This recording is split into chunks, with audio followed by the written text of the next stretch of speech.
Malala malia hau eiki mo lelea e tonga ko tompe, whiwhegi tai tai lelea big mo tolu, ke mo Ongoongo mo lelea te okai ma Awhaka Televisone Tonga, ki he hawani, wakai ki he ulu i Ongoongo. Whatau wholofola e konsela whalanglangi o Sai Palo, ke ene awhio, whika o aki mo ngai e lia, e whingai atu awhia tongani mo Sai Palo. Whamanatu mei vaiola e mahu inga ke manatu i he kakai, ke te whapotopotoangi e nau mau mea tokoni, ko hike whakautuoto ke toko lahiangi kakai nau mo ua i maha ki suka. Pia ka mata i he ahoni anu hoho malu i e whanau whiwhine ke malu i nau tolu mi kan sa i ngutu koe a taunga whanau, hange ke whakatapu. To iei me Ongoongo ke he pe ana iange koe wakai lewa eni ki he whakaikiki. Na e whatau wholofola a konsera whalanglang koe a tongani ki Sai Palo ke ne awhio king tupo hono. Na e kau hingai ka vinga na e whaike whatau wholofola ko ngai sekitoa e malawa ke lalanga ai a whingai ake waofia ngofunua. Ko e konsera whalanglang koe a tongani ki Sai Palo ko Joseph Borghese. Alis tupo mui whakaikiki. E whamatala na tuk mai me he ofisi palasi ko e whawhatai mi eni ke whatau wholofola ai konsela whalanglangi koe a tonga ki Sai Palo ke ne awhio. Hiri hono whanofo ke lakangani a wao no sa nuali o tawa no wataha. O mainu be foki e ia i ngahi munu ia i wā i taimi lo loa ma tonga i e fofoa whatau wholofola a Borghese ke ne awhio i ngahi investmenti ma tonga. Nei pe me ofisi palasi ko Borghese foki ko e taki pe koe pule ia i nau bisnisi whawhamiri ko e Borghese Ventures ko e kautaha ngauhi waine ko e Borghese Wine tolu anonima ko e ngā ue whateknikari ko i loa ko e Pundi Exe tolu anonima pe a beki kautaha ki hona tukanga kina mo ui e tangata ko e whatome lie ma ai whanau pe ko e senta ki ngai tutu uni ngā ue CRC. I tau anō tahiwa nei whake kia Joseph Borghese, ai me tali whalanglangi o i tō taha bisnisi si taha koe i Sai Palo i he tau, ai nei whiria e he kautaha whatataha ngai bisnisi koe a Sai Palo pe koe Chamber of Commerce, koe tauhi paanga ia e kautaha whatataha ngai bisnisi koe a Australia i Sai Palo. Koe kautaha koe ni ai Borghese Ventures, koe kautaha whahupaanga pe koe investia o ku iaia ai ni investi sektoa koe nau ngauhi e ngahi koloa, mo fe ame aki sektoa ki hono ngauhi koe koloa pe ko hanau nau wha computer i loa koe artificial intelligent pe koe AI o te whito ia i he whikai aki koe ai AI mo i tokanga kina mo i lelei i he sektoa i keri tai amoni. I hiri ana ni tataki ai o wauta mawha ki na awhiwhio ai nei whake ai e konsela whalanglango Sai Palo ai le mea ofa ki na awhiwhio pe he ai whakakoloa me na awhiwhio mi tongani. Nei mea tahine koe nina na spau o ahi ki he ofisi whambastoa pule anga whatataha o ale pia. Pena i taitale leia he Susen a kau ola ai ko fofo taimi eni ke mea i tahine koe ni ke ofisi whambastoa. Pena i tatake e a kau ola ai a ahi koe ni e ofisi. Ne kau heni i hono whare ali ke tahine koe ni e pale koe BIE Gold i he malohi koe whale whahoko anga sipoti koe a tonga i whiauhi whare ali i whamamanahi koe i tupai i ta wanoa pe koe expo. Nei whahai ambastoa ai ne whamalolo to honga ia i hono whiria koe to koen komisiona seniale ke komiti whare ali whamamanahi whawhanua a tonga i ta wafe, pea koe pale koe ni nei whaki mai koe whamanatu ia o ngawe malohi ai komiti. Koe whare ali whamamanahi hoko e whahoko ia ki Tokyo Siapani i ta wanoa wanima.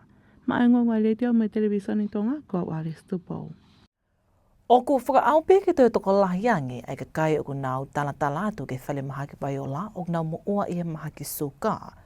Nei whailonga i aneawhi awha mamanalahi koe e suka, mo e whakamanatu ke he kakai ke nau mau e ngai mea tokoni o whatupu mo ui lelei, pia ke nau mo ui longo mo ui foki. Ko ngahi whekauanga maheni eni ka e malawa ke ni whakahawhi a ho mo ui. Ko e whaiki ke talanoa koe ia mo malia Guten Bayol. Pehe e toke tā mei he kiriniki suka ai whale mahaki i Vaiola, Titania Peti. Kua oin ke toko whitu awhi tupu ai toko lahi o kakai kua nau a ahi atu ki he waa suka, koe whia mao toko ni whawhale mahaki, koe uhi ke tuunga kua o ki ai e nau mo ui. O ku whakafuafua ki he toko wha awhi tolungi au tupu i he waa suka ai whale mahaki i Vaiola, pea toko tolu awhi lewa koe ni ihi a kutalatala ki he ngahi kiriniki suka i tua mei whale mahaki Vaiola. Koe ni ihi koe ni koe tokolahi taha koe kakai mātu o tua i he waha ta umo tua ni manoa ki he whitunga fulu tupu. Koe ta Paula ki he kakai o whanua ke whaasi i sii a no maa wa ngā mea tokoni i kai whatupu mo uilelei. Kei tau te whitu ke ngā mea tokoni o gulahia e su ka moi masi maa. Ta pou wanga maheni benga I whaunga whakaehi whaafai tala not me potunga Moimoi whika aki mo suka whakaehi. Aia koe mao mea tokoni mo uilelei. Pea moe longo mo ui sino, whamalo sino ma. Pea moe whenga peko a whai ngā mea ku te ongo ke sivi, ke ilo koe hae tupuanga hangi ko suka. Ke ilo ke taimi, ke lava toka ngai ke taimi. Pea moe taimi tatau, taimi ilo ai o Moimoi o whai tala noa mao pe moe tō taha koe o ku mau he suka. Ai koe ngai tala noa mo ngai kliniko e u lava I pe ako whika aki pa moe na tula e whakoutua koe ni ai o ilo I koe hane tupuanga. Ne whaunga uesia ki sino, ai whaunga whakahi ehi. Katoa ngai mea koe lava pe o ako e ke tō taha koe puke. Ako e ki he family ofi be koe kaunganga ue. Koe palo pale mai e whamamalahi kei ke lava ia o solova whakatoko lahi pe whakafo I tui pau pe ke whakataha. Kamata pe me toko taha aloi pe ke kulupu ma toko lahi kau ke community. Ka pote tau whenga ke tau hanga o lava control e maki koe ni. Ai koe ngā ue o ku mautorio ke u wake ke. Koe kawenga o aho whamaman lahi ki he suka, koe mau inga ilo lahi ki he ako whikau aki mo suka. Nā e ka mātai ni I aho ni I Tongani aho no huhu malu I e whānau whiwhine tau hongo folu ki hongo fulu mā whitu. Koe huhu malu I eni ki whakahawa whenau mo'i me kansa koe ngutu e taunga whanau. Koe huhu malu I eni o tō lahi e mātua au I kei ki nau pou ki ai. Koe kole me vai o la ki he mātua. Ke nau ngau e aki le lea whenga māli e koe ni pe ke huhu malu I nau whānau whiwhine I he vai I tau koe ni. Le liani polutele mo e whakaikiki. I ene pehe kuki ai me potunga mo ui ke mātua tai whānau. Ke whakakau e nau whānau ke polokalama hohomalo I kēni ai ane ka mata ia I he ahoni. O ku mātunga eni me toko lahi ka kai whiwhine I Tongani ang kunau mao e kansa koe ni, ka koe toki fōfuatai mi eni ke a o mai e hohomalo I koe ni ki Tongani. I ono whaiki e ke ngongo e leiti o mo Televisone Tonga e pule o e waangau I ki tō ai potunga e mo ui, ai e kune Tonga I kina ai polokalama hohomalo I Sister Futei. Ka huwhia e he kansa ke ngotu e taonga whanau e whanau whiwhine hataha I he taonga whanutōpō. He kei lama ke nau tala I hiloro Tongani, kai toki asia I he tao he ngofolo pe taha ni mami heni ka au whaato mui ke whaihanga o I whawawawe ki ai. Ke toka ngā lewa e potunga e mo ui ke hoho malo I ke nau tolu kei taimi, te lia e nau mo ui e nau matotu a hake, ta te whito eni ki he taimi ko ia o ka pao te nau mao whanau ai. Ai ako mahu ingai ni ko tau sioke tu e kahau, ye te statistika koe a Tongani o ku I tōtola he asimaya e kansa koe ni nguntu e taunga whanau. Ia koe hu malo I koe ni ten lawa o malo I te sete e hiwango futu e tau whanau I he kungani. Au ke kahau e whaau pe ke more atu tamu kansa nguntu e taunga whanau. Ne te behesi staff tei, o kumahino pe tō lahi mātua o ke kai ke nau loto ke hu malo I HPV e nau whanau, ka koe whainga mali e pe eni ke malu iai ki nau tolu me kansa I tau ngā whanau. O ka matai hu malo I koe ni I he ahoni me whanau whiwhine I he taonga fulu ki he taha whitu ai koriskuin salo te pehe ki ako anga tāpu ni siliva. E toki hoko atu a pongpongi ki a piako maalunga tonga pehe ki a piako maalunga o lia hona. O whawafua ki whanau whiwhine I he taonga fulu ki he taha whitu e hi wawe te au mani mai Tongani, ai o whaamu e he potunga e mo ui ki nau kawatu ke programa hohomalo I koe ni. Kei kehene whaha e sista te ki mo ai e whaiki e ke mo e ngoni, koe pese te whitu noa e kansa e ngotu e taunga whanau o ku whatupuia e he vai lasi koe ni, pe toki tāna ki atu ki ai ai whonga mao me to koni, fu usisino pehe ki he whita paka. O ku mahu inga ki whakaivia ngai kupu ngāwe o nau ngāo I he taimi o toko atua whakatokanga ki a whatamak whaina tula. Koe tau mua ke tai mali e kakai I ngai ngāwe ngai kupu mahu inga koe ni ke toi lele yange ma teu teu. Koe toka ngai Oxfam ai Pasifiki ke whakaivia ngai kau tahata e whapule anga kotoa pe Pasifiki pehe ke kau pule whakawahe me kau ofisa kolo ke nau ma teu teu ange taimi hoka ha whatamaki. Liliani polu tele ai pe mo e whakaiki ke tala noa koe ia. I whaumatala e ofisa whaifatongia a Tongani ma ai kau taha Oxfam ai Pasifiki Emeline Latu. Koe whaamai polokalama koni, ke whalahi e iloi ni i koe ni ke ngahi ngāwe, pihi ke ngahi mea ngāwe, ke nau ngāwe aki ma ai kakai e whanua i he taimi o he whatamaki. Koe tokanga, ke tuku atu e he kaua koe ngahi mea ku tōnou no i he nau ngāwe, pe heki ha whaahinga ta whaaki pe e alato koni mai ai kautaha Oxfam mai Pasifiki ki hona whapaanga i nau ngāwe, whilawei mui ngahi ngāwe toka mua ki he whatamaki. Koe whakaamo koe e Oxfam ke malawa o identify pe lava o ilo i ngahi whema o viviri koe whaka capacity ngahi CSO ke lava toko nia ki nau tō ke nau lava response lele he taimi ko mai whatamaki he. Na e si ofi ai ngahi koe hai ngawe na e hoko whakahoko lele he respond koe i he disasara na te hoko koe hai whaangi i vai anga pa koe hale waha nau sia whakalukfua mai ki ha whaunga nau pehe lele ke te whakalele i aka ngawe he. Koe aho ni o nau self-level ai whangi i whiema o koe whakapoto ngawe. Koe whaamai a koni ki lava o ilo, koe hahata whaaki ke whingai ake ngai kōpo whikau ake Society Civile, i he ta whaake fōwhata koni ka hoko ha whatamaki, ki whasisi ai ai toi lahiange ngai huesi a ku hoko, rotonga ai whatamaki pehe ke hiriangi ai whatamaki. Rotonga programa koni ne oange i whainga maalie, ki ngai kautaha tai whapure anga pehe ki ka ofisa kolo, ki nau whakaha ai ngai mea ku whiema o vivili i he nau ngāwe. Koe lahi taha ai ngai whiema o vivili, koe whiema o ki toi whalahiangi ai ilo ai ngai kupu whikau aki ki ngai ngāwe to tonu ke nau whai, pe he ke noa ko i ki ka ofisa kolo me ka pule whawahe, ai ngāwe to tonu ke nau whakahoko ma ai ka kai i he ngāhi tūkui kolo. O ku mātunga eni, he ko ki nau tolu ku nau otumu ātu ki he ngāhi tūkui kolo, he ka tuai e nau ngāwe to koni, fuafua to koni i he whatamaki i kai whawhalalape ki ngai to koni e pule anga me ngai kautaha Society Civile, e toi lahiangi e ngai wesia ki he kakai o e kolo. Koe polokalama koni ki toi whakalalakangi ai to koni ma ai kakai e whanua, pe heke a ngāhi whaunga whakaaki ake ki toi to koni, ki he whanua i a hoko whatamaki hange koe whai wahane hoko i Sanuali.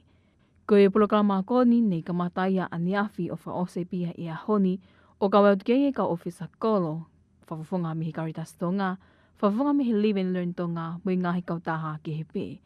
Koe whaamu ke malawa o tāna ki ai ngahi whamatala pe ki ngai whima o vivili, ke malawa whakahoko mai aki ai tokoni koe ai kautaha Oxfam ai Pasifiki. O whapaangai ngā weni e he kautaha fōwha tokoni ke whatamaki a Australia, o whakafou mai i he kautaha Oxfam ai Pasifiki. O ku tokon lahi e uhalahi ke sisia whenga maalie ki a saikolone whatalo piki kene ahia tongani i he whaha i tā o saikolone wanoa wo wanoa wa tolu. Rotonga tāpua ki uhau tō ke whunga e whanua o ke whamanat me wa awakai matangi, ai maho inga hono tāna ki e vai uha pe ke ngawe aki whakapoto e vai. Nei pēa tali ki tali o leo o e wa awakai matangi a tonga lai te whiwhita ki he ongongo a leitu tonga, koe whatokanga uhalahi nei tuku atu ai nei uha mai ai aneafi o a mai ke hoa pomponge a honi, ko matawhia tuia ki o tau tawhaaki i whakahake o ngā una tuia ki vai whanua a niwe me ngahi o tmoto Pasifiki ki e whakahake. Ko lotonga ni ko matawhia loa pia koe tū koia o au ki aho sāpate mai moni te kahau e ngāri aro maali e pē malawa ke iai me ngahi uha tō maa i a ngahi taimi. E lahi ki aro maali e pē malawa ke iai hawhanga ki i uha tū moto tō holo i ngahi wheitu ke pē i o tau vai whanua kai lahi ke whainga maali e pē. Nei pehea lai te whiwhita koe e anga koe wakai ki aho ngā fulu ka hoko e tū te tau pē o lahi ki aro maali e. Hange te hoko ngai whamatala taimi loa koe o whamatala ea. Toko atu i he alo atu ke tau sio ki mahina taha, mahina eua ki mahina tolu ki he kaha au. O ku lahi mau pē ai whainga maari ke toi lele iangi e vai uha konu tō mai mihe lami e kahai tau koe ni o e uha hange pē. Mea e oi ki ka te kai konua ai tau whai tau wa wha koni me ngai whamatala pē. Ani o stupu atu pē i ngai prokalama TV, ngai prokalama radio, koe ngai uha koni koe e taimi loa te tau hanganaki atu kia i he vai taimi koe vai tau a wha.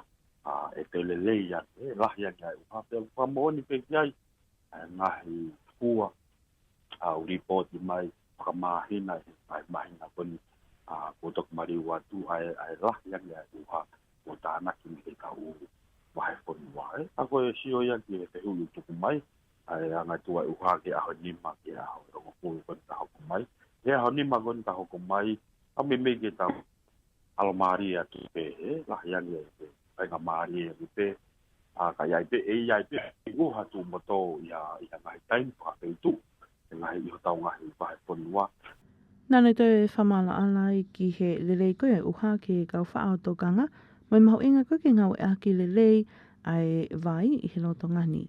Maho inga pe foki, tau te whito ke tau se toa kone ngowe to kanga, o ngu mahino au pito pea, waku ilo i pea he tangata ngowe, tangata pere ai pore lahi kone, ai te turi pe ai vao upanga Tongatapu apia mo uha ma tonga pe foki ai lere lahi ai vao e mai mo anga ko ya pe foki ko lahi ai vai o to ke funga tono pe me ya ile va o palani ai e tangata kere ai mai nga ue o fua a ke turi ko ya pe vai time ko o alomari a to mai hangai uhalala a i ngai ka u va ve mai ai ka ko ya ngai sio age ta fa kon to kanga me ahon wa toi ta pate we me ke lahyan ke alomari penga mari yang ke ai nga we ki uta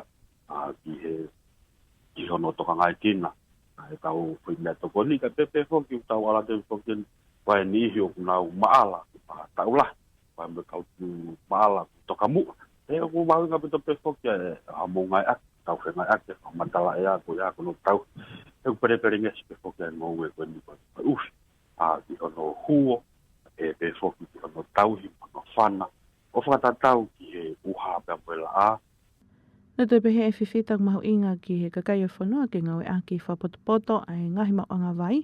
No tonga koe tau whiao koe me whaita o Saikolonia wanoa ua wanoa wa tolu. Aina ka matai a ula ke Novema o toki kakato ki a tau noa o Epeleri o e tau who'o. Ma ai ngongo ai le teo mai Televisone Tonga kua o Alice Tupo. Ta te wakai moa ke ulu i o ngongo o e aho. Whatau wholofola ai konsera whalanglangi o Saipalo ke ne awhio whikau aki mo ngai e lia e whingoi ake a tongani mo Saipalo. Whamanatu mei vaiola e mau inga ke manatui e kakai ke te whapotopotoanga e nā mau mea toko ni. Ko heko e whai tūtuke ke toko lahianga e kakai o nā mo ua i he mahaki suka. Pega mata i he ahonia no huhu malu i koe whanau whiwhini ke malu i ki nau tono mi kan sā koia o ilo kan sā ngutu koia o e taunga whanau. Koe uni o ngongo pe mo le ti o Tonga ka mo Ongoongo Televisone Tonga ki ho wani mi whaka amina o tona te ki hota whale ko toa pe.